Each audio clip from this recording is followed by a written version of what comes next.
ನಾ ಕೈ ಬಿಡೆನು, ನಾ ಕೈ ಬಿಡೆನು. ಆ ಮಾತು ಹೇಳಿದನಲ್ಲ, ತಾ ಹೇಳಿದನಲ್ಲವೇ. ಕರ್ತನ ಮಹಾಪರಿಶುದ್ಧ ನಾಮಕ್ಕೆ ಸ್ತೋತ್ರವಾಗಲಿ. ಯೇಸು ಕೈ ಬಿಡನು ಎಂಬ ದೈನಂದಿನ ಸಂದೇಶಕ್ಕೆ ನಿಮ್ಮೆಲ್ಲರನ್ನು ಸ್ವಾಗತಿಸುತ್ತೇನೆ. ಈ ಒಂದು ಸಂದರ್ಭದಲ್ಲಿ ನಾನು ಮಾತನಾಡುವಂತ ವಿಷಯ ದೇವರ ಮಾತು ಕೇಳುವುದು ಒಳ್ಳೆಯದು ಎಂಬುದಾಗಿ. ದೇವರ ಮಾತು ಕೇಳಿದ್ರೆ ಖಂಡಿತವಾಗಿ ನಮಗೆ ಲಾಭಗಳುಂಟು. ಪ್ರಿಯ ಸಹೋದರ ಸಹೋದರಿ, ಒಂದು ಸಲ ಒಂದು ಜಾಗದಲ್ಲಿ ಸುಮಾರು ಯವನಸ್ಥರು ಈಜಾಡಬೇಕೆಂಬುದಾಗಿ ಹೋಗಿದ್ರು. ಅಲ್ಲಿ ಹೋಗಿರ್ಬೇಕಾದ್ರೆ, ಈಜಾಡ್ತಾ ಇರ್ಬೇಕಾದ್ರೆ ಅನೇಕರು ಅಲ್ಲಿರುವಂತ ಗಾರ್ಡ್ ಎಲ್ಲ ಹೇಳ್ತಾ ಇದ್ರು, ನೀವು ಅಲ್ಲಿ ಹೋಗ್ಬೇಡ್ರಿ, ಅಲ್ಲಿ ಹೋಗಿ ಈಜಾಡಿದ್ರೆ ಅಪಾಯ ಇದೆ, ಹೋಗ್ಬೇಡ್ರಿ ಅಂತ ಹೇಳ್ಬೇಕಾದ್ರೆ ಯವನಸ್ಥರು ಹೇಳ್ತಾ ಇದ್ರು, ಅರೆ ನಮಗ್ ಗೊತ್ತಿದೆ, ನಮ್ಗೆ ಈಜಾಡೋದೆಲ್ಲ ಗೊತ್ತಿದೆ, ನಾವು ತಪ್ಪಿಸ್ಕೊಂಡ್ ಬರ್ತೀವಿ, ಯಾಕಂದ್ರೆ ನಮಗೆ ಎಲ್ಲ ಅನುಭವ ಇದೆ ಎಂಬುದಾಗಿ ಅವ್ರೇನ್ ಮಾಡಿದ್ರು, ಆಳವಾದಂತ ಒಂದು ಸ್ಥಳದಲ್ಲಿ ಹೋದ್ರು. ಅಲ್ಲಿರುವಂತ ಎಲ್ಲ ಜನರು ಹೇಳ್ತಾ ಇದ್ರು, ಮತ್ತೆ ಗಾರ್ಡ್ ಹೇಳ್ತಾ ಇದ್ರು, ಅಲ್ಲಿ ಹೋಗ್ಬೇಡ್ರಪ್ಪ, ಹೋಗ್ಬೇಡಿ ಎಂಬುದಾಗಿ ಅವ್ರು ಹೇಳ್ತಾ ಇರ್ಬೇಕಾದ್ರೆ ಅವ್ರೇ ಸ್ವಲ್ಪ ನೀರಿತ್ತು, ಆಟ ಆಡ್ಕೊಂಡಿದ್ರು. ಅದು ಬರ್ತಾ ಬರ್ತಾ ಬರ್ತಾ ಏನಾಯ್ತು ಅಂತ ಹೇಳಿದ್ರೆ, ಆ ನೀರು ಸ್ವಲ್ಪ ಸ್ವಲ್ಪ ಅಧಿಕವಾಗ್ತಾ ಇತ್ತು. ಅವ್ರಿಗೆ ಗೊತ್ತಾಗಿಲ್ಲ, ಅವ್ರು ಆಟ ಆಡ್ಕೊಂಡಿದ್ದಾರೆ, ಅವರು ಖುಷಿಯಾಗಿದ್ದಾರೆ, ಸಂತೋಷವಾಗಿದ್ದಾರೆ, ನಾವು ನೀರಲ್ಲಿ ಆಡ್ತಾ ಇದ್ವಿ ಎಂಬುದಾಗಿ ಒಂದೇ ಸಂತೋಷವಾಗಿರ್ಬೇಕಾದ್ರೆ ನೀರು ಅಧಿಕವಾಗೋದನ್ನ ಅವರು ನೋಡ್ಲೇ ಇಲ್ಲ, ಅವರು ಅದನ್ನ ಗಮನಿಸ್ಲಿಲ್ಲ. ಹೀಗೆ ಅಧಿಕವಾಗ್ತಾ ಇರ್ಬೇಕಾದ್ರೆ ಎಡಕ್ಕೂ ಮತ್ತೆ ಬಲಕ್ಕೂ ನೀರು ಅಧಿಕವಾಗಿ ತುಂಬೋಕೆ ಆರಂಭ ಆಯ್ತು.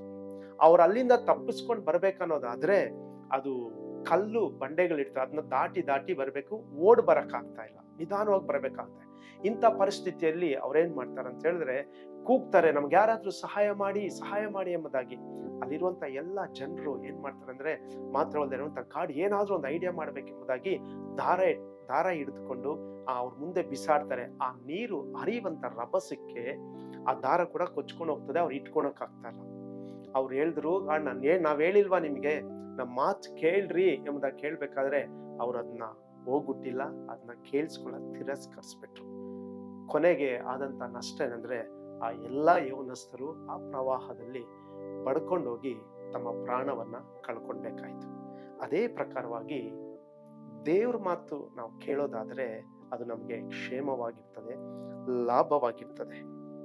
ಕೆಲವು ಸಮಯದಲ್ಲಿ ನಾವು ಹೇಳ್ತೇವಲ್ಲ, ದೇವ ಸೇವಕರುಗಳು ಹೇಳ್ತಾರೆ, ವಿಶ್ವಾಸಿಗಳೇ ದೇವರ ಮಾತುಗಳನ್ನ ಕೇಳ್ರಿ, ನಾವ್ ಹೇಳೋದನ್ನ ಕೇಳ್ರಿ, ಯವನಸ್ಥ ಸ್ತ್ರೀಯರೇ, ವಿಶ್ವಾಸಿಗಳೇ, ಹುಡುಗರೇ, ದೇವ್ರ ಮಾತನ್ನ ಕೇಳ್ರಿ ಎಂಬುದಾಗಿ ಹೇಳ್ಬೇಕಾದ್ರೆ ನಾವೇನ್ ಮಾಡ್ತೀವಿ, ಕೆಲವು ಸಮಯದಲ್ಲಿ ಅದನ್ನ ಈ ಮಾತಾ ಬಿಡು ಎಂಬುದಾಗಿ ನಾವು ನಿರ್ಲಕ್ಷ್ಯ ಮಾಡ್ತೀವಿ. ನಿರ್ಲಕ್ಷ್ಯದಿಂದ ಖಂಡಿತವಾಗಿ ನಮಗೆ ಅಪಾಯ ಅನ್ನೋದು ಖಂಡಿತವಾಗಿ ಇದ್ದೇ ಇರ್ತದೆ. ಆದ್ರೆ ದೇವ್ರ ವಾಕ್ಯದ ಪ್ರಕಾರ ಬೈಬಲ್ ಏನ್ ಹೇಳ್ತಾ ಅಂತ ಹೇಳಿದ್ರೆ, ನಾವು ಯಾವಾಗ ದೇವ್ರ ಮಾತನ್ನ ಕೇಳ್ತೀವೋ ನಮಗೆ ಮೇಲುಗಳನ್ನೇ ದೇವ್ರು ಇಟ್ಟಿರ್ತಾರೆ. ಬೈಬಲ್ ಅಲ್ಲಿ ದೇವ್ರು ಮಾತು ಕೇಳಿ ಅನೇಕರ ಮೇಲೆ ಬಂದವರು ಉಂಟು ಪ್ರಿಯರೇ. ಅದೇ ರೀತಿ ದೇವ್ರ ಮಾತು ಕೇಳ್ದೇನೆ ನಷ್ಟವಾಗಿರೋರು ಕೂಡ ಉಂಟು. ಸತ್ಯವಿದ್ರೆ ನಾವು ನೋಡ್ತೇವೆ, ನಾವು ಓದಿದ್ದೀವಿ, ನಮಗೆ ಗೊತ್ತಿದೆ. ದೇವ್ರ ಮಾತು ಕೇಳಿ ಮೇಲೆ ಬಂದಂತ ದೇವ ಭಕ್ತರು ಎಷ್ಟೋ ಜನ ಇದ್ದಾರೆ. ದೇವ್ರ ಮಾತನ್ನ ಅಸಡ್ಡೆ ಮಾಡಿ ಹೋದವರು ತಮ್ಮ ಎಲ್ಲಾ ಲಾಭಗಳನ್ನ ಕಳ್ಕೊಂಡವ್ರು ಕೂಡ ನಾವು ನೋಡ್ತೀವಿ. ಆದ್ರಿಂದ ಪ್ರಿಯ ಸಹೋದರ ಸಹೋದರಿ, ಇದಕ್ಕೆ ನಾನು ಒಂದು ವಾಕ್ಯ ದೇವ್ರು ನಮಗೆ ಕೊಟ್ಟಿದ್ದಾರೆ, ಆ ವಾಕ್ಯವನ್ನ ನೋಡೋಣ. ನೀನ್ ದೇವ್ರ ಮಾತನ್ನ ಕೇಳೋದಾದ್ರೆ ನಿನಗೆ ಎಷ್ಟು ಲಾಭಗಳಿದೆ, ಮಾತ್ರವಲ್ಲದೆ ಏನೆಲ್ಲ ಆಶೀರ್ವಾದಗಳಿದೆ ಎಂಬುದಾಗಿ. ಕೀರ್ತನೆ 81ನೇ ಅಧ್ಯಾಯ 8ನೇ ವಚನದಲ್ಲಿ ಹೀಗೆ ಬರೆಯಲ್ಪಟ್ಟಿದೆ, ನನ್ನ ಜನರೇ ಕೇಳಿರಿ, ಖಂಡಿತವಾಗಿ ಹೇಳುತ್ತೇನೆ, ಇಸ್ರಾಯೇಲರೇ ಕಿವಿಗೊಟ್ಟರೆ ಎಷ್ಟೋ ಒಳ್ಳೆದು ಎಂಬುದಾಗಿ ಬರೆಯಲ್ಪಟ್ಟಿದೆ. ದೇವ್ರ ಮಾತು ಕೇಳಿದ್ರೆ ನಿಮ್ಗೆ ಒಂದನೇದಾಗಿ ಒಳ್ಳೇದಾಗ್ತದೆ, ಕೆಟ್ಟದಾಗಲ್ಲ. ದೇವರು ಇಸ್ರಾಯೇಲರಿಗೆ ಯಾವಾಗಲೂ ಹೇಳ್ತಾ ಇದ್ರು, ನೀವು ನನ್ನ ಆಜ್ಞೆಗಳನ್ನ ಕೈಗೊಂಡು ನಡೀರಿ ಎಂಬುದಾಗಿ, ಎಡಕ್ಕಾಗ್ಲಿ ಬಲಕ್ಕಾಗ್ಲಿ ತಿರುಗಬೇಡ್ರಿ ಎಂಬುದಾಗಿ ಹೇಳ್ತಾ ಇದ್ರು. ಸೊಲೊಮೋನನಿಗೆ ಹೇಳ್ಬೇಕಾದ್ರೂ, ರಾಜನಂತ ಸೊಲೊಮೋನನಿಗೆ ದೇವರ ಮಾತನ್ನ ಕೇಳಿ ನಡೀರಿ ಎಂಬುದಾಗಿ ಹೇಳ್ತಾ ಇದ್ರು, ಆಜ್ಞೆಗಳ ಕೈಗೊಂಡು ನಡಿ ಎಂಬುದಾಗಿ ಮಾತಾಗಿ ದಾವಿದ ರಾಜ ಸೊಲೊಮೋನಿಗೆ ಹೇಳಿದ್ರು. ಯಾಕಂತ ಹೇಳಿದ್ರೆ ದೇವರ ಮಾತು ಕೇಳೋದ್ರಲ್ಲಿ ನಮ್ಗೆ ಒಳ್ಳೇದಿದೆ, ಕೇಡಿಲ್ಲ. ಎಂಥ ಪರಿಸ್ಥಿತಿಯಲ್ಲಿ ಇದ್ರೂ ದೇವರ ಮಾತನ್ನ ಮಾತ್ರ ಅಸಡ್ಡೆ ಮಾಡಬೇಡ ಸಹೋದರ ಸಹೋದರನೇ. ದೇವ್ರ ಮಾತನ್ನ ಕೇಳು, ನಿನ್ಗೆ ಮೇಲಾಗ್ತದೆ. ಎರಡನೇದಾಗಿ ಯೆಶಾಯನು ಬರೆದ ಪ್ರವಾದನೆ ಗ್ರಂಥ 1ನೇ ಅಧ್ಯಾಯ 19ನೇ ವಚನದಲ್ಲಿ ಹೀಗೆ ಬರೆಯಲ್ಪಟ್ಟಿದೆ, ನೀನು ಒಪ್ಪಿ ವಿಧೇಯರಾದರೆ ದೇವರ ಮೇಲನ್ನ ನೀನು ಅನುಭವಿಸಿ. ಅಂದ್ರೆ ನೀನು ಒಪ್ಪಿ ವಿಧೇಯ ಆದ್ರೆ ದೇಶದ ಮೇಲುಗಳನ್ನ ಅನುಭವಿಸ್ತೀಯಾ ಎಂಬುದಾಗಿ. ಇವತ್ತು ದೇಶದ ಮೇಲುಗಳು ಅಂತ ಹೇಳಿದ್ರೆ ಎಷ್ಟೋ ಒಂದು ಆರೋಗ್ಯಕ್ಕೋಸ್ಕರ ಎಷ್ಟೋ ಒಂದು ಪ್ರಯತ್ನ ಪಡ್ತಾರೆ, ನನಗೆ ಮೇಲಾಗ್ಬೇಕೆಂಬುದಾಗಿ. ಇದು ತಿಂದ್ರೆ ಅದು ಪ್ರಾಬ್ಲಮ್ ಎಂಬುದಾಗಿ ಹೇಳ್ತಾರೆ. ಈ ರೀತಿ ಮಾತ್ರವಲ್ಲದೆ ನಾವು ತಿನ್ನೋಕ್ಕಾಗದೇ ಇರುವಂತ ಪರಿಸ್ಥಿತಿ ಅಂತ ಜನಗಳನ್ನ ನಾವು ಕಣ್ಣಾರೆ ನೋಡ್ತೀವಿ.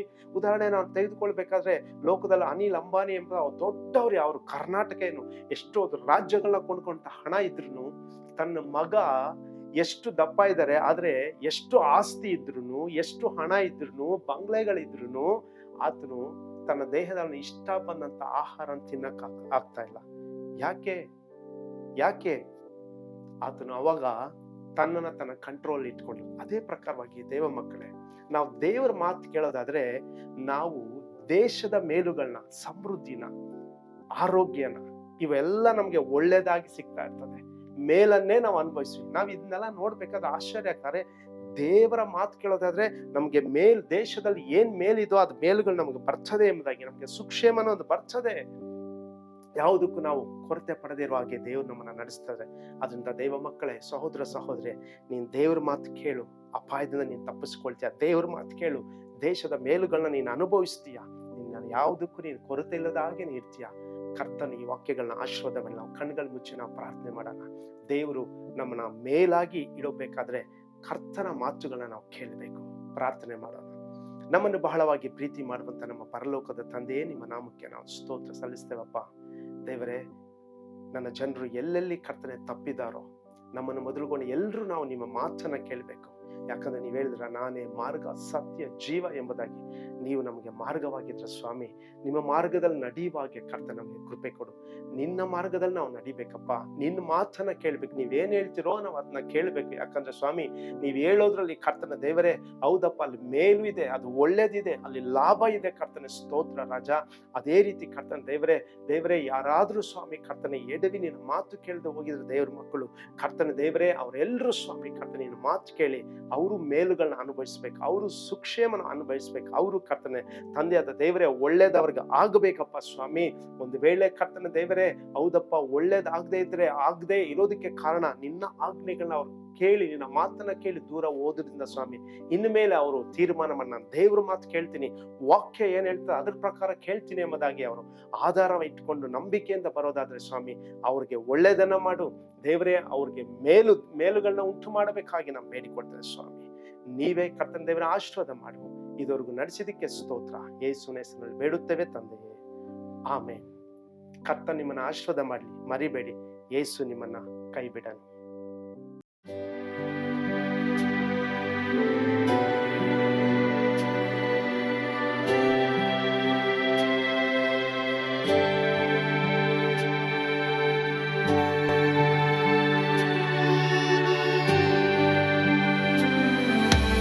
ನಾನು ಪಾತ್ರದಲ್ಲಿ ಇರುವಾಗಲೂ ನೀನು ಭಯಪಟ್ಟು ಓಡಬಾರದು.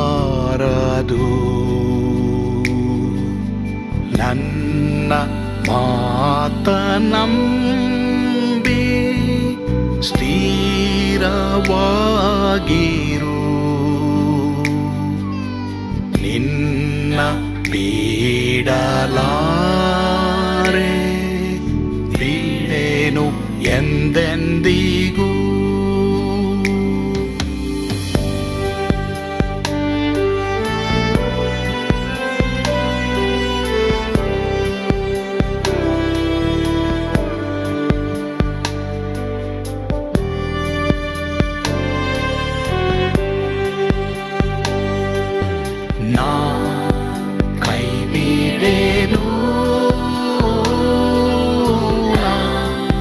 ಕೈಬಿಡೆನು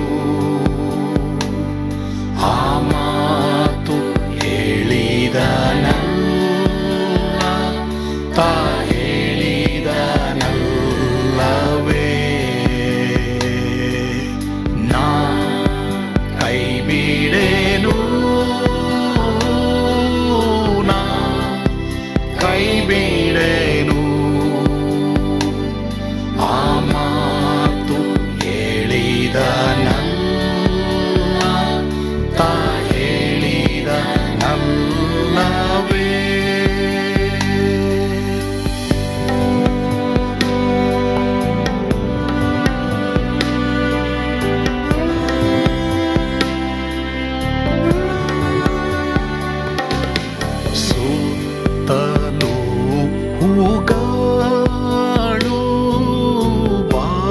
ಮಾಡಿ ಹೋದರು.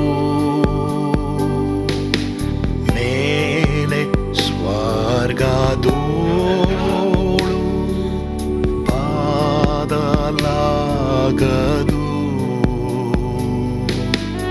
ಅಲ್ಲಿಂದೇಸು ಸ್ವಾಮಿ ಮಾರುವಾತನು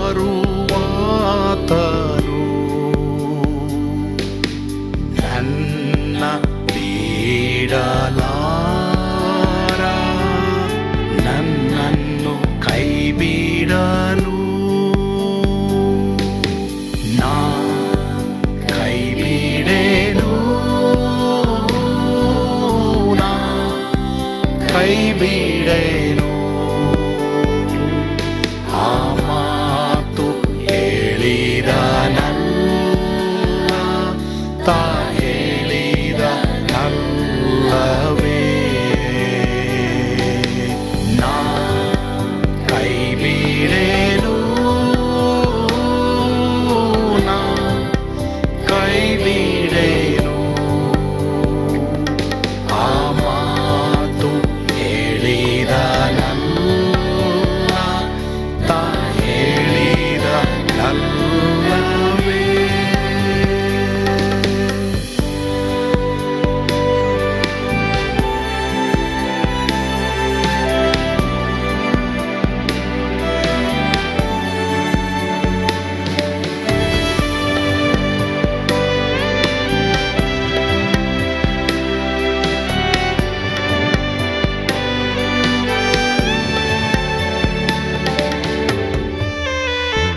ಮುಂದೆ ಬಾವು ಕಷ್ಟ ಬಾರುತ್ತಿದ್ದರು.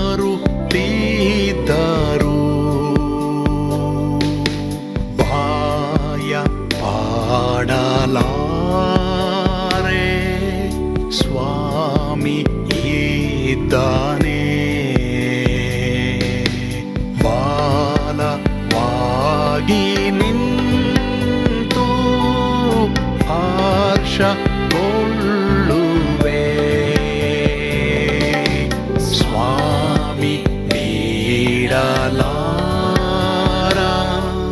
ಸ್ವಾಮಿ ನನ್ನ ಕೈ ಬಿಡಲು.